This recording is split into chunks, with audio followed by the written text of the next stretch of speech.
right, here we are with another episode of Deserts to Mountaintops. I am so excited that you've joined me today for this interview with one of our contributing authors.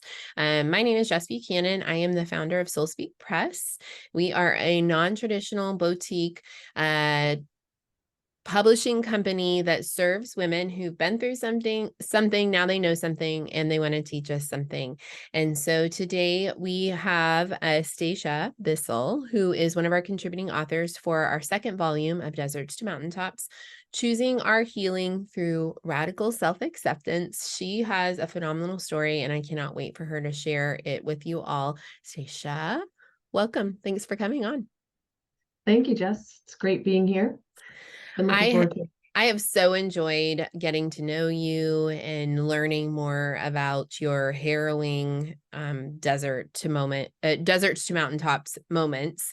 But why don't you give us a little bit of a synopsis, a little summary of those two moments, and then like the journey in between for our listeners? Sure. Well, I wrote my chapter based on an experience I had acquiring a traumatic brain injury 12 years ago. From just a regular old recreational bicycle ride on a rail trail in my hometown. And I don't know what happened. I flipped, I fell, I got flattened. I really don't know. I was just riding along on a sunny September day, celebrating the end of my first week back at school and a new job as pseudo administrator in the middle school where I had been teaching mathematics for years. And I was charged with professional development and data analysis and dissemination to the teachers, and really helping them to teach stronger, better, smarter in their craft. And I had just become a licensed principal, and was probably going to land my own school at some point in the near future. So there I was with a traumatic brain injury. I was kept out of work a year, well, 8 months actually, when I was allowed to go back 3 hours a day, just for the last 2 months of school, May and June, then take the summer off. And then I could go back at the 1 year mark in September and continue trying to, build my career. And they did hold my job. And so 12 years later, I still have symptoms. And I know I'm jumping around here a little bit, but I did last in my job for 2 years. It was very, very difficult. Yeah. My health declined tremendously during those 2 years, and I finally was pulled by my doctors.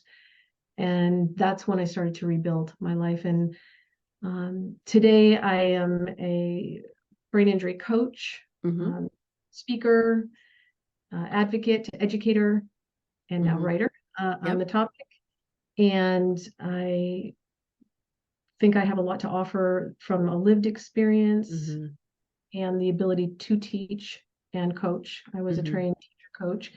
And it's been a pleasure working with some of the most heroic people I've ever met. Yeah. And I sometimes forget I've been through the journey of rebuilding too. But I do love helping people find their groove again, or just finding little steps forward. The journey is not easy after brain injury at all. No, I mean, after reading your chapter, I'm just like astounded still to think about where you were, what that left you, what state that left you in, and to where you are now, and all of the things that you're doing, which is incredible. And I really would like to dig in a minute into some of the facets of your work, because I feel like that's something I don't know a lot about. So I'm interested in that. But why don't you if you generously would share, like, what was the rock bottom moment? Like, what was that desert, like the lowest moment out of all of it, which is just like the overarching, oh my gosh, now I have a traumatic brain injury? Or was there one defining moment that you can recall? I don't think there was one defining moment, but there were some pivotal moments. It was so surprising to all of a sudden be kept out of work, not know why, not remember why. I had a sling on my arm. I'd broken my arm. I didn't remember why or how that happened. Didn't remember my bike ride or anything like that. And so to all of a sudden be home by myself day after day, not allowed to go to this school building 2.5 miles down the road, and face what I think it was about 80 doctor's appointments in the first 8 months, and trying to take all that information in with a brain that wasn't functioning properly, and understand that even though I couldn't remember anything, I had all these symptoms. And so that was but in a way that was protective. So it really wasn't my rock bottom. I think the rock bottom happened a few years later. As I said, I was out of work for about a year, on a full-time basis. I went back full-time for 2. And so during those first 3 years, the 1 year I was home and the 2 years I was back at school, a lot happened, just because of the ages of my kids. I was becoming an empty nester right around that same time. So there was a loss involved in that, but that was not due to the traumatic brain injury. Yeah. But my husband we were married 29 years in all, but in our 25th or 26th year, right after the brain injury, he told me he was moving out, and he did move out about a year later. And that was a huge loss on top of a tremendous loss of identity. Like I said, I was no longer sure why I was home and not allowed to go to work. And eventually I lost my career. So I think the rock bottom hit when I lost my career, and my husband had already moved out, and friends and family started staying away. They didn't really realize how sick I was or how to deal with me. Lots of symptoms would show up, such as repeating myself all the time, and a little bit of an unfiltered mouth at times. Yeah, And, which you write about really well. I think it's kind of funny. What, like, I have this written on a Post-it note right here. And it came from a woman that I was talking to yesterday about, like, a prospective client, and she said, once you face death, you scare people. And that really resonated with me. And when you talk about people staying away from you, like, what, like, do you think that's what it's about? Is it like, do you scare people because of everything you've been through? I think I inconvenienced them by changing so rapidly. Oh man, can we hang out there for a second? You think you inconvenienced them by changing, but because everybody was dependent on you? Not that they were dependent on me, but there was a certain dynamic with my parents, Roles, with right? children, with my friends. And so whereas was the host for all the holidays and friend groups and things like that, I could no longer do that. It was too much stimulation, too much conversation. I would run for cover if there was too much noise. Yeah. I talk about it in the chapter, but if someone dispensed ice in their glass from my automatic ice maker, I would just about crumble in the kitchen. And I had such noise sensitivities. So all of a sudden I was behaving differently, and people didn't know what to do with it. So my brain injury not only changed me, it changed the way people had to respond to me. Okay. And some people not only weren't willing to do it, they didn't stick around for that. And or they were just avoidant about it until I got somewhat better and could be more like myself. I'm writing this down, by the way. That's why I'm looking. It changed the way people responded to me. Yeah, they had to adjust to respond to me. And people don't always want to adjust. No, they don't. And change Do they? just because someone else's change. Oh my gosh. These are just so profound. Yes, I do know that. And, I mean, it happens too, like, not to steer too far away from your story, but I think it happens when you start thriving, which I'm curious if you have experienced that as you've, like, continued to climb to your mountaintop. And what's your mountaintop look like? Like, what's that been like? So that's interesting. I definitely know what you're talking about. When I was working, I definitely had that experience where people wanted to drag me down as I was climbing.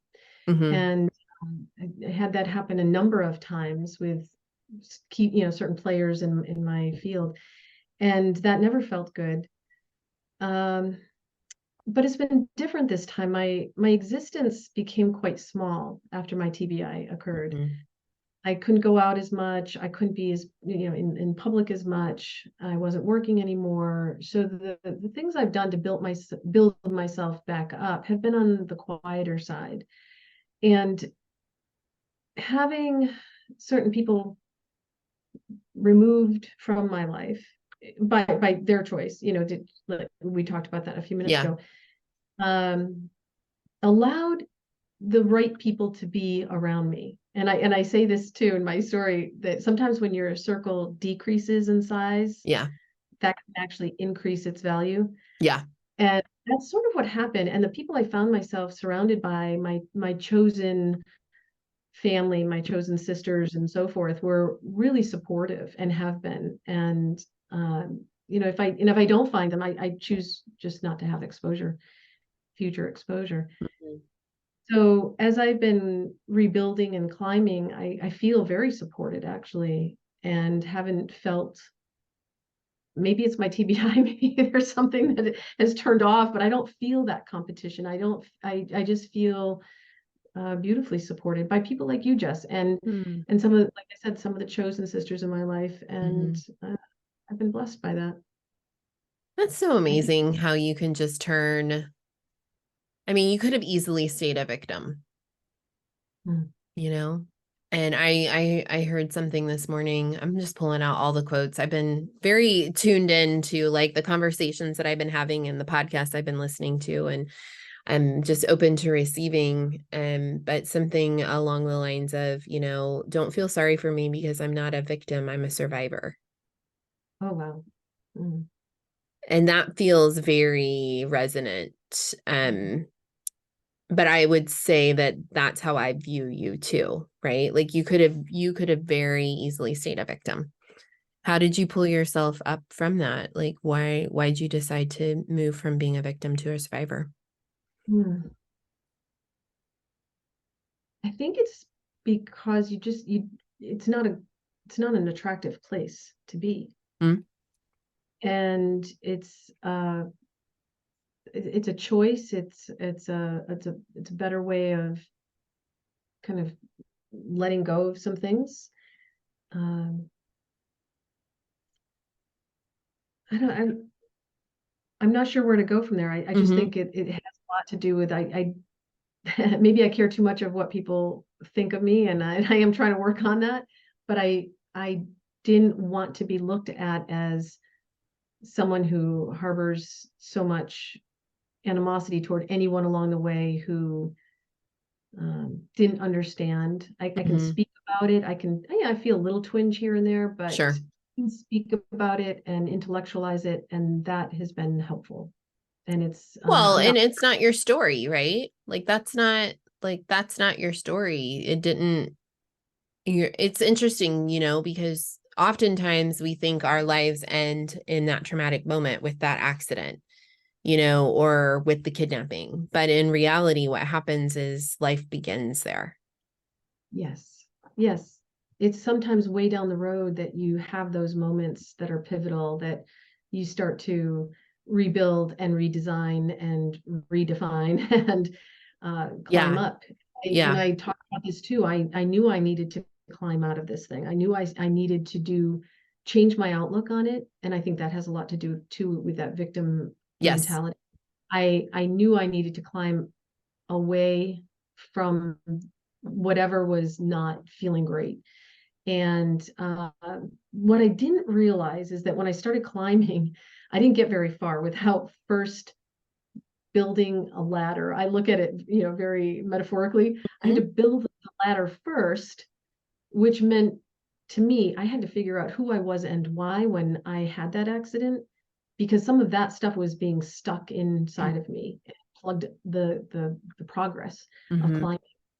And once I started to work on that, things started to open up and I began to shift and grow But and how make do different. you have the wherewithal to know that when you are dealing with a traumatic brain injury? Oh, that's a great question. Well, that is so interesting. I don't know. It didn't happen overnight, first of all. Mm, And so as I'm waking up over the years, as time goes by, my brain was healing more and more. Brain healing is a very slow process. yeah. So the time it was healing, and I was reading, talking, listening to podcasts more about the healing process, about TBIs, about um, just anything I could put my hands on to figure out who I was.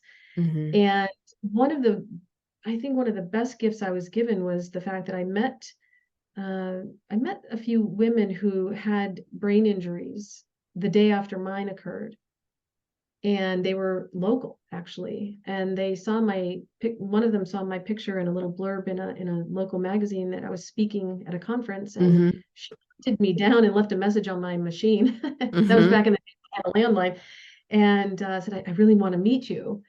And that person and her friend, they knew each other. They ended up becoming good friends of mine, Mm-hmm. but not but, and they have a therapy background, each of them in their own way. And so talking with them, and they're on their journey, and they have trained therapist mentality, Mm-hmm. I think Mm-hmm. was really important for my recovery as Yeah. well, to share that expertise they had, but also the lived experience Yes. we all had. Yes. I find that for me, it's hard to find other people who have the lived experience similar to my situation, especially from a woman's perspective. There are very few of us that have survived. But that's why I have pivoted, doesn't feel like the right word. I feel like my life is kind of like one big long memoir where you're like always trying to find the lesson and the like underneath message. And so when I was able to figure that out for me, that like the kidnapping happened because I had silenced my intuition and I had given away my own power about my own personal safety, that resonated. And I was able to start building community because there are so many women who, like, every woman has done that. Right. And that I feel like is when my healing really started to become more noticeable to me. I think Mhm. healing had taken place. But Mhm. that community aspect is so, I mean, it's just everything It's because, so absolutely yeah, yeah, having that right team around you, and some of it, you're assigned it. Your doctor or whomever might just assign someone yeah, to. Others are chosen, right? And when you find that right team around you, mm-hmm, sky's the limit. And I feel yeah, like I was really, really blessed with that. And I had a pivotal moment when my speech and language pathologist, I speak about her a lot. Her name was Katya. mm-hmm, And when she did this one particular task with me one day, with just a simple deck of cards, mm-hmm, where in the end I had jumbled up all the suits and all the wrong piles, and I got to turn the piles over, and there I was looking at cards that were supposed to all match, and I couldn't even match suits. That that was also a really pivotal moment into it gave me that insight into my brain and my concentration and my memory. And that is a day that I went home and I really had to start thinking about what I was going to do. If I could actually see what my brain must have looked like inside, yeah, reflected back in a deck of cards, from a simple task I should have been able to yeah, do. Obviously, I wasn't there yet, but boy, it was a wake up call, and I had to yeah, do something about it. And that's when I started getting educated about brain injury in general, and the specifics about my post concussion symptoms. mm-hmm, And then I started to write, and I think that was a huge benefit to me as well. Climbing towards my mountaintops, I think, have been much about writing and speaking my story.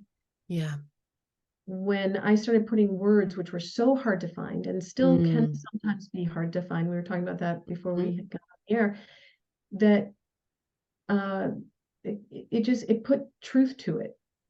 And I don't know as though I was really, I don't know if I was just, I wouldn't say denial. I just don't think I had a lot of awareness about my situation before that. I knew they were all telling me I couldn't go to work, and they put a sling on my arm and all of that, but, and my husband was leaving and my friends were staying away and my family was staying away.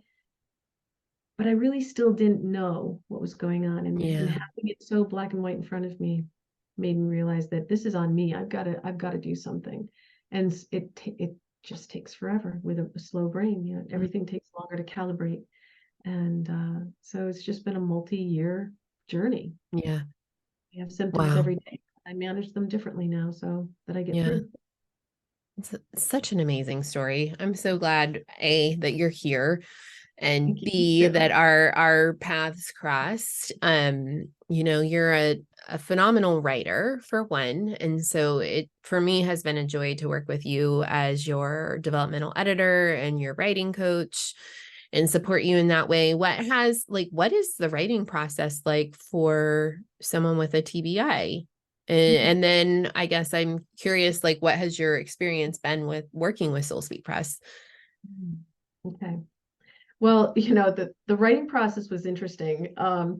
One of the things that I've experienced since my brain injury occurred, and I've heard this from other survivors of brain injury, is that when you start to do something and you're interrupted, you have to go back and start at the beginning, and then you Oh have to, my God.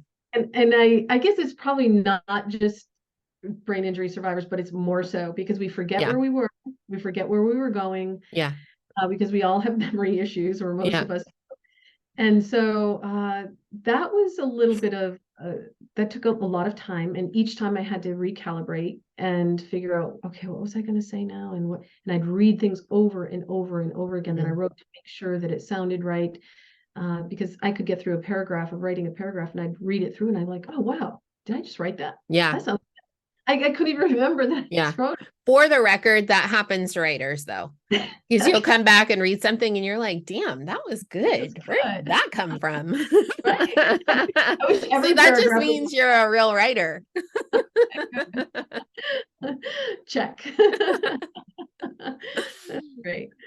So I guess one message that I would say that came out of this was that it is possible for me to Mm, do this, and it is possible for me to do more. I have been wanting to get my story out, and this was a good way to get my feet wet. I feel like all year with Soul Speak Press and working with you, Jess, that I've been at Writing University 101, and I've gotten such an education, and I love that as a former teacher. mhm. And I always love to be a student. I've just relished in learning Oh, about the process and feel that it is possible to do either a memoir, a full memoir, or mhm. a project of some writing project in the future. Mhm. It was not, I knew it was not going to be easy going into it. Starting this calendar year, looking ahead, I knew I had some challenges time-wise Yeah. with aging parents that I help care for. They're 90, 96, bless them, and also a beloved aunt that I help her as well, all in town with me. I have 3 kids all over the country. Mhm. I'd like to visit them and see them as much as possible. My older son, my middle child, got engaged in January and decided we are going to we've decided to get married this year, Yeah. planning in 8 months, because between my son and his fiance at the time, they are now married, they had 6 grandparents in town Wow. between, Yeah. and unfortunately, right before the wedding, my son's my ex-husband's mother passed away. Mm.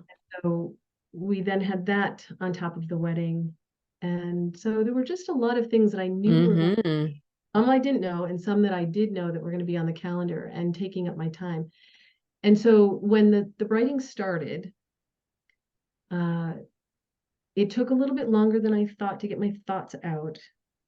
And initiation is also a very common symptom with TBI, Okay. frontal lobe injuries in particular. So I had that going against me. And then I had these time constraints and interruptions. And then, like I said, caring for elderly parents. My mother ended up in a nursing home for 5 weeks. My cat died in there. I know it was kind of like When you just like like list it all out, every, I'm like, holy moly, it was a year for yeah, you, wasn't it? it was. And then trips And for still the you like kids. made the deadlines. Like you were always like on it, you know? Like, and I know you have to work really hard to make sure that you're staying on top of things, and but you did. I mean, you blew me away, and your writing was just, sometimes I get like a some of the drafts I get look like maybe they have not been reread before they get submitted, and that was not the case with you. So you were a star student. So I give you an A plus. Thanks, from teacher to teacher here. Teacher to teacher. That's why I probably do what I do. And I've also learned, because of my brain injury, I cannot count on Mhm. just I have to be very diligent. Yeah. Otherwise things will be forgotten, deadlines will be forgotten, or I'll just miss something key along the way. So Yeah. I'm just yeah, I think I developed a little obsessive compulsiveness around things, Well, knowing they could it's go working for awry. you. It's working for you. Okay, so before we end, I want to be respectful of your time, but I would love to know, can you tell us a little bit more about your work and like who you support and how you support them? And then I know I'm giving you lots of like directives here. And I'll remind you, but also how people can find you. Mhm. Um, so one of the things I started doing before I started to help individuals in the brain injury community, I was asked to speak at a conference and tell my story. And that really got the ball rolling. And I love speaking at conferences Yeah. and workshops and so forth. That's my baby, I think, because it feels like I'm educating again, which Well, you I'm get to be a teacher. right. I'm a born educator. Yeah. So speaking to crowds, I love when I can look out and I've captured an audience, and I know that at least one person is learning something. And that's always my goal anyway. If one person walks away with one thing, Mm. progress is made. Yep. Done. And so I love that. And then I would start getting community in my own community referrals. Would you mind just talking to this person? I heard they had a brain injury, and I'd like to connect the two of you. And so then it started along that journey. I started just to coach people locally. Hmm. And then at some point along the way, I just decided to develop a website where people could find me. It's tbimentor.com. And people all over, just if they're Googling TBI coaches or TBI help, they can sometimes land on me. And so I get people from all over. And the process is over Zoom, just kind of hearing their story, figuring out what they want to work on, what their goals are, what their stumbling blocks are, giving them strategies for organizing their day, sequencing their days, or learning to accept Mm. what they have going on, and also to be really honest with them that this is unfortunately a life sentence. Usually by the time people find me, they're over a year out. And if people are Okay. over a year out, it's they're going to have post-concussion symptoms forever. Okay. And so it's just about learning to live with that. Mhm. Well, and I mean, what better coach to have than somebody, again, it's that lived experience, right? Like it's different if it's somebody who's like a physical therapist or, um, any kind of occupational therapist, I can imagine, who is trained but hasn't been through it. And the fact that you have thrived in the face of such incredible adversity has to give your clients hope. I mean, it just has to. Um, so I'm just always in awe of the resilience of women, especially. And I hope you know how much I admire you and how much you inspire me. And I'm just really grateful to share space in this book with you and to get your story out there to a wider audience. So tbimentor.com, any other way people can reach out and connect with you? I do have, I always get it confused. Instagram's TBI Mentor, Hmm. TBI dot mentor, I believe it is on Yes, Instagram. Yes, so they could find me on Instagram. perfect. Nice. Stacia, thank you so much. Well, thank you, Jess. And everything you just said, I echo right back at you. It's been a Mm, pleasure working with you and being a part of this project. yeah. All right.